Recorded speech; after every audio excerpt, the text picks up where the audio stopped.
स्वागत है आप सभी का समसामयिक घटना चक्र के इस ऑनलाइन प्लेटफॉर्म पर। मैं मोहित आप सभी का हार्दिक स्वागत करता हूं। अपने इस वीडियो में चर्चा करेंगे विकसित भारत रोजगार आजीविका मिशन ग्रामीण के बारे में। देखा जाए तो पिछले 2-3 दिनों से ये जी राम जी स्कीम जो है, ठीक है, विकसित भारत जी राम जी स्कीम बहुत चर्चा में है। मनरेगा के बारे में देखा जाए तो बहुत से फैक्ट्स हैं और फिर उसके बाद में कुछ विवाद है, कुछ मिथ हैं, मार्केट में सारी चीजें चल रही हैं। तो आज इस वीडियो में बहुत आसान भाषा में हम लोग समझने का प्रयास करेंगे कि आखिर ये विकसित भारत रोजगार आजीविका मिशन ग्रामीण है क्या, क्या है ये योजना और किस प्रकार से इसको लागू करने का प्रयास किया जा रहा है, किस प्रकार से योजना जो है जो किन किन क्षेत्रों को टारगेट करती है। तो हम परीक्षाओं के दृष्टिकोण से जो महत्वपूर्ण पॉइंट्स हैं उन पे हम लोग चर्चा करेंगे। हम राजनीतिक विश्लेषक के तौर पर अपने पॉइंट्स को नहीं देखेंगे, ठीक है। राजनीतिक विश्लेषक के तौर पर आप कमेंट बॉक्स में भले ही आप कुछ भी लिख सकते हैं, जो भी आपका विचार हो अपने विचार व्यक्त करिएगा, लेकिन ये विकसित भारत रोजगार और आजीविका मिशन ग्रामीण जो है इसकी जो टेक्निकलिटीज है उनको सबसे आसान और सरल भाषा में मैं आपको बताने का प्रयास अपने इस वीडियो में करूंगा। तो आइए चलिए स्टार्ट करते हैं अपने इस वीडियो को। यहां पर देखा जाए, सबसे पहले देखें तो विकसित भारत रोजगार और आजीविका मिशन ग्रामीण की गारंटी विधेयक 2025, इसके बारे में चर्चा करें तो हाल ही में सरकार ने लोकसभा में महात्मा गांधी राष्ट्रीय ग्रामीण रोजगार गारंटी अधिनियम 2005 जो था, यानी कि मनरेगा, मनरेगा के स्थान पर विकसित भारत रोजगार और आजीविका मिशन ग्रामीण की गारंटी विधेयक 2025 पेश किया है, ठीक है। अब यहां पर देखा जाए जो ये विधेयक पेश किया गया है इसके कुछ प्रावधान है, कुछ योजनाएं, जो योजना कहां कहां फोकस कर रही है उन बातों पे हम लोग चर्चा करेंगे। तो योजना 4 बड़े सेक्टरों पर फोकस करेगी, ठीक है। तो योजना जो है ये 4 बड़े सेक्टरों पर फोकस करेगी। कौन कौन से सेक्टर?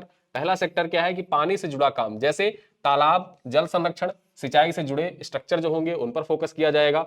दूसरा देखा जाए गांव की जो सड़कें हैं उन पर फोकस की जाएगी, यानी कि कनेक्टिविटी पर फोकस किया जाएगा। गांव की सड़कें, कनेक्टिविटी और दूसरे बुनियादी सुविधाओं पर फोकस किया जाएगा। तीसरा हम चर्चा करें कौन सा ऐसा सेक्टर है जहां फोकस करेगी ये योजना, ठीक है। तो ये आजीविका से जुड़ा इंफ्रास्ट्रक्चर, जैसे स्टोरेज, मार्केट, प्रोडक्शन से जुड़े जो ढांचे होंगे उन पर फोकस करेगा। साथ ही साथ मौसम और जलवायु से होने वाले नुकसान, यानी कि बाढ़, सूखा आदि से बचाव में काम करेगा ये योजना, ठीक। तो ये 4 सेक्टर है, इन 4 सेक्टरों पर मुख्य फोकस किया जाएगा। पहले क्या था कि जो मनरेगा योजना चलती थी वो गांव में कोई भी काम आ जाता था, सभी सेक्टर पर फोकस कर लिया जाता था, तो उससे कोई सेंट्रलाइज्ड नहीं हो पाता था। जो गांव का विकास है वो सेंट्रलाइज तरीके से नहीं हो पाता था, ठीक है। लेकिन अब क्या, ये 4 मुख्य सेक्टर निर्धारित किए गए हैं कि जो नई स्कीम आएगी वो इन्हीं 4 सेक्टरों पर फोकस करेगी, ठीक है। अब यहां पर देखा जाए इन सभी के तहत बनने वाले एसेट्स को एक बड़े डिजिटल स्ट्रक्चर में जोड़ा जाएगा, जिसे विकसित भारत राष्ट्रीय ग्रामीण अवसंरचना स्टैक कहा जाएगा। क्या कहा जाएगा? इसको विकसित भारत राष्ट्रीय ग्रामीण अवसंरचना स्टैक के नाम से जाना जाएगा, ठीक है। चलिए आगे देखते हैं मनरेगा से कितनी अलग है ये योजना। जो नई योजना आ रही है जी राम जी योजना, ये मनरेगा से कितनी अलग है, तो यहां पर चर्चा करें। पहले मनरेगा में क्या होता था कि साल के 100 दिन रोजगार की गारंटी दी जाती थी, साल में 100 दिन रोजगार की गारंटी दी जाती थी। अब देखा जाए इसको बढ़ाकर कितना कर दिया गया है, 125 दिन कर दिया गया है। यानी कि 100 दिन जहां पर था कि साल में 100 दिन आपको रोजगार दिया जाएगा, यहां पर 125 दिन रोजगार दिया जाएगा। साथ ही साथ मनरेगा के कम, जो मनरेगा के काम है कई कैटेगरी में बिखरे हुए होते थे।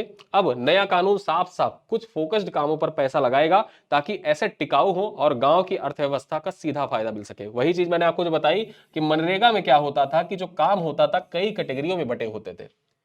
पुलिया बनाने का काम हो गया, सड़क बनाने का काम हो गया, खेतों में भी लगा दिए प्रधान जी, कहीं मतलब जो भी काम आया सब में लगा दिए।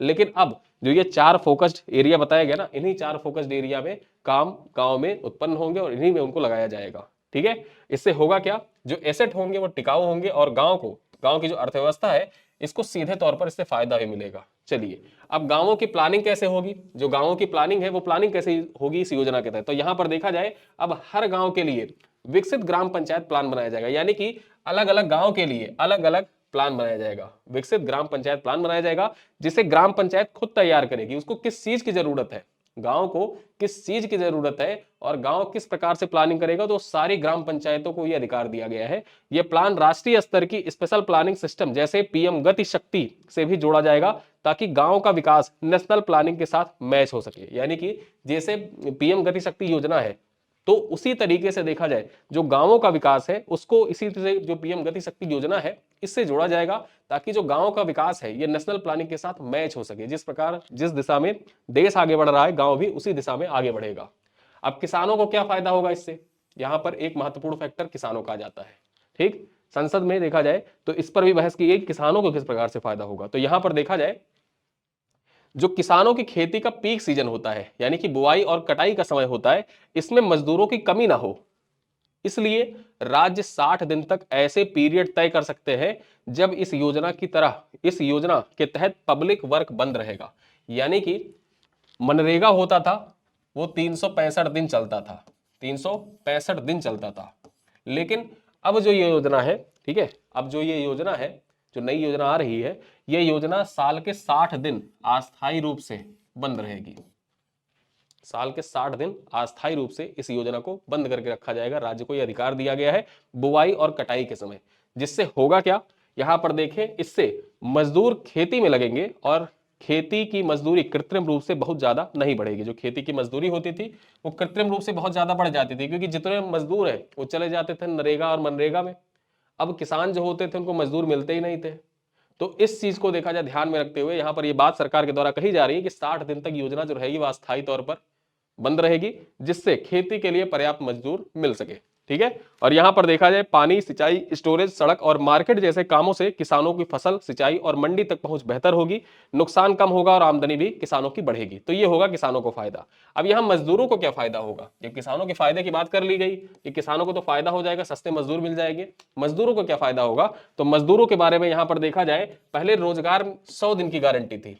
ठीक है, पहले रोजगार में क्या थी, 100 दिन की गारंटी थी, और अब देखा जाए 125 दिन का गारंटी यहां पर प्रदान किया जाएगा। यानी कि ज्यादा दिन तो पक्का काम और आमदनी भी ज्यादा होगी।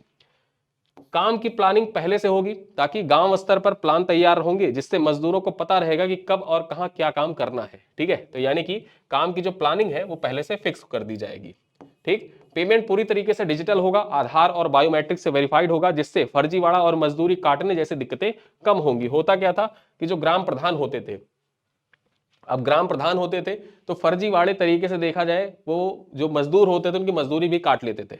पेमेंट सरकार की ओर से तो पूरा पूरा जाता था, लेकिन मजदूरों को पेमेंट जो होती थी वो कम पेमेंट होती थी, या फर्जीवाड़े तरीके से देखा जाए तो उनकी सैलरी काट ली जाती थी। तो अब देखा जाए पूरी तरीके से डिजिटल, आधार और बायोमेट्रिक से वेरीफाइड होगा, जिससे फर्जीवाड़ा रुकेगा, साथ ही साथ जो मजदूरी कटने जैसी समस्या उत्पन्न होती थी वो भी अब नहीं होगी। अगर समय पर काम ना मिले तो राज्य सरकार को बेरोजगारी भत्ता देना ही पड़ेगा, यह कानून की जिम्मेदारी होगी। यह भी बात यहां पर कही गई है। ठीक है, अब यहां पर देखा जाए मनरेगा क्यों बदली जा रही है, क्या ऐसी खामी थी कि मनरेगा को बदली जा रही है। मनरेगा जो योजना चली आ रही पिछले 20 साल से, 2005 से, उसको अचानक से बदला क्यों जा रहा है। तो सरकार का कहना है कि मनरेगा 2005 के समय की जरूरतों के हिसाब से बनी थी, लेकिन अब ग्रामीण भारत काफी बदल चुका है, गरीबी काफी कम हुई है, गांवों में सड़क, बैंक, मोबाइल, डिजिटल सिस्टम और दूसरी योजनाओं के कारण जो सुरक्षा जाल है वो मजबूत हुआ है। इसीलिए पुरानी खुली छोड़ी हुई व्यवस्था अब उतनी कारगर नहीं मानी जाती है। ठीक है, और इसी वजह से देखा जाए जो मनरेगा है इसको प्रतिस्थापित किया जा रहा है जी राम जी योजना से। ठीक है, जी राम जी योजना से देखा जाए मनरेगा में क्या क्या दिक्कतें थी, दिक्कतें देख लेते हैं क्या क्या दिक्कतें थी मनरेगा में। ठीक, तो यहां पर देखा जाए रिपोर्टों में कई जगह बड़े पैमाने पर गड़बड़ी, फर्जी काम, कागज पर बने प्रोजेक्ट, मशीन का काम कराकर मजदूरी दिखाना, डिजिटल हाजिरी का चकमा देने जैसी समस्याएं सामने आई हैं। ठीक, तो ये कुछ यहां पर देखा जाए अगर मुख्य परीक्षा में पूछ ले जो नई योजना है, ठीक है, इसके बारे में, तो खामियों में आप ये पॉइंट मेंशन कर सकते हैं, जो कमियां हैं मनरेगा की उन कमियों में मेंशन कर सकते हैं कि कई जगह पर देखा जाए बड़े पैमाने पर गड़बड़ी, फर्जी काम, कागज पर बने प्रोजेक्ट, मशीनों से काम कराकर मजदूरी दिखाना, डिजिटल हाजिरी का चकमा देने जैसी समस्याएं सामने आई है। कई जगहों पर जांच में पाया गया है कि खर्च तो बहुत दिखा है, लेकिन जमीन पर काम और एसेट वैसे नहीं मिले हैं जितना पैसा दिखाया गया है, और 2024-25 में करीब 193 करोड़ रुपए की गड़बड़ी भी की रिपोर्ट भी सामने आई है। ठीक है, तो यहां पर यह भी आप मेंशन कर सकते हैं। साथ ही साथ इन सब को देखते हुए सरकार का दावा है कि अब सिर्फ छोटे मोटे सुधार से काम नहीं चलेगा, बल्कि पूरा ढांचा बदलकर एक नया, ज्यादा डिजिटल, ज्यादा जवाबदेह और इंफ्रास्ट्रक्चर फोकस्ड कानून लाना जरूरी है। और इसी वजह से देखा जाए तो मनरेगा के स्थान पर जो जी राम जी योजना है इसको लाई जा रही है। ठीक है, अब पैसे का सिस्टम कैसे बदलेगा ये भी देख लेते हैं। पैसे का सिस्टम कैसे बदलेगा, तो अब फंडिंग को डिमांड बेस्ड पर तय मानक मॉडल लाया जा रहा है। ठीक है, अब फंडिंग को डिमांड बेस्ड से तय मानक मॉडल लाया जा रहा है, यानी बजट तय पैरामीटर के हिसाब से पहले के प्लान होगा, लेकिन 125 दिन की गारंटी कानूनी रूप से बनी रहेगी। केंद्र और राज्य मिलकर पैसा लगाएंगे। पहले क्या होता था, जो मनरेगा था वहां पर एक सबसे बड़ी जो खामी निकल के आ रही है, सबसे बड़ा जो विरोध किया जा रहा है, यही किया जा रहा है कि पहले जो ये योजना थी वो 100% जो केंद्र प्रायोजित योजना के तौर पर कार्य कर रही थी, ठीक है। लेकिन अब क्या है, अब इसका मॉडल चेंज कर दिया गया है। मॉडल चेंज ऐसे कर दिया गया है कि यहाँ पर देखें 60-40 का रेशियो में 60-40 का रेशियो यहाँ पर निर्धारित किया गया है, यानी कि 3 कैटेगरियां बांट दी गई हैं। एक तो जो राज्य की कैटेगरी है वहां पर 60-40 का रखा गया है, प्लस जो पहाड़ी राज्य या विशेष राज्य का जिनको दर्जा दे रखा है वहां पर ये 90-10 का रेशियो है। और फिर यहाँ पर देखें जो यूटी है, यूटी के लिए तो 100% केंद्र प्रायोजित है ही है। अब यहाँ पे खामी एक यही आती है कि जो 60-40 का रेशियो है, अब ये 60-40 का रेशियो, दो कमियां यहाँ पर जो उजागर की जा रही है, जो विशेषज्ञ हैं वो ये बता रहे हैं कि जो पिछड़े राज्य हैं, जो गरीब राज्य हैं, अब गरीब राज्य के पास वित्त की वैसे ही अपने पास से बहुत सारी समस्याएं हैं वित्त की, तो ऐसी योजना जो उस राज्य में जो गरीब राज्य है, उन गरीब राज्य में जो गरीब लोग रहते हैं, उनके लिए पहले जो आजीविका का मुख्य साधन था, अब वो साधन उनसे छिन सकता है। छिन इसलिए सकता है क्योंकि 60-40 का रेशियो, 40% पैसा अब राज्य सरकार को देना होगा। तो इससे राज्य सरकार के जो आर्थिक संसाधन है, राज्य सरकार पर आर्थिक बोझ और बढ़ेगा, और राज्य सरकार आर्थिक बोझ बढ़ेगा तो वो अन्य जो कार्य है उनको समय पर नहीं पूरा कर पाएगा। और रोजगार गारंटी के तहत देखा जाए जो 60-40 का रेशियो है, इसी को आधार बनाकर इसका विरोध भी किया जा रहा है, ठीक है।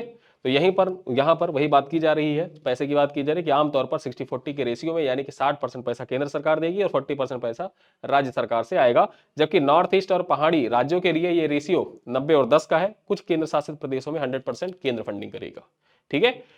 अब यहाँ पारदर्शिता और निगरानी कैसे होगी, महत्वपूर्ण ये हो जाता है। पारदर्शिता की बात कर लेते हैं, कैसे पारदर्शी कहा जा रहा है इसको। तो यहाँ पर एआई से फ्रॉड पकड़ने की कोशिश की जाएगी, ठीक है। एआई के माध्यम से फ्रॉड पकड़ने की कोशिश की जाएगी। केंद्र और राज्य स्तर पर स्टीयरिंग कमेटी यहाँ पर बनेगी, ठीक है। साथ ही साथ जीपीएस, मोबाइल आधारित मॉनिटरिंग, रियल टाइम डैशबोर्ड के माध्यम से जो पारदर्शिता है उसको सुनिश्चित करने का कार्य किया जाएगा। हर ग्राम पंचायत में साल में 2 बार स्पेशल ऑडिट भी किया जाएगा। हर हफ्ते पब्लिक डिस्क्लोजर किया जाएगा कि कौन सा कार्य हो रहा है, कौन सा कार्य कहां तक पहुंचा है, कितना % काम हुआ है, कितना % काम बाकी है, ये सारा पब्लिक डिस्क्लोजर किया जाएगा। और इन कदमों से दावा किया जा रहा है कि पैसा सही काम में लगेगा और गड़बड़ी पकड़ में आएगी, ठीक है। तो ये है कुछ महत्वपूर्ण बातें अपनी इस योजना की, जो आसान भाषा में हमने समझने का प्रयास किया। लगभग 10 मिनट के अंदर हमने पूरी योजना का एक विस्तार से ओवरव्यू लिया कि क्यों आपकी परीक्षा के दृष्टिकोण से ये योजना महत्वपूर्ण हो जाती है और क्यों पिछले 2 दिन से चर्चा का विषय बना हुआ है। साथ ही साथ इस योजना का विरोध क्यों किया जा रहा है, किस वजह से देखा जाए जो विपक्ष है वो हमलावर हो रखा है। साथ ही साथ कुछ विशेषज्ञ भी कह रहे हैं कि ये योजना आम गरीब मजदूरों के लिए जो मजदूरी की गारंटी थी उसको सीमित करने का कार्य कर रही है, ठीक। तो इन सब बातों पे अपने इस वीडियो में हमने चर्चा की। आपका जो भी मत होगा वो अपना मत आप कमेंट बॉक्स में लिख सकते हैं। चलते चलते मैं आपसे एक सवाल पूछूंगा कि जो नरेगा है, ठीक है, नरेगा योजना कब लाई गई थी और सबसे पहले किस राज्य सरकार के द्वारा नरेगा योजना को लागू किया गया था। यह सवाल है आपसे, कमेंट बॉक्स में इसका उत्तर लिखिएगा। इसी के साथ इस वीडियो को करते हैं एक बार समाप्त। मिलते हैं फिर किसी अगले वीडियो में, तब तक के लिए बहुत बहुत धन्यवाद।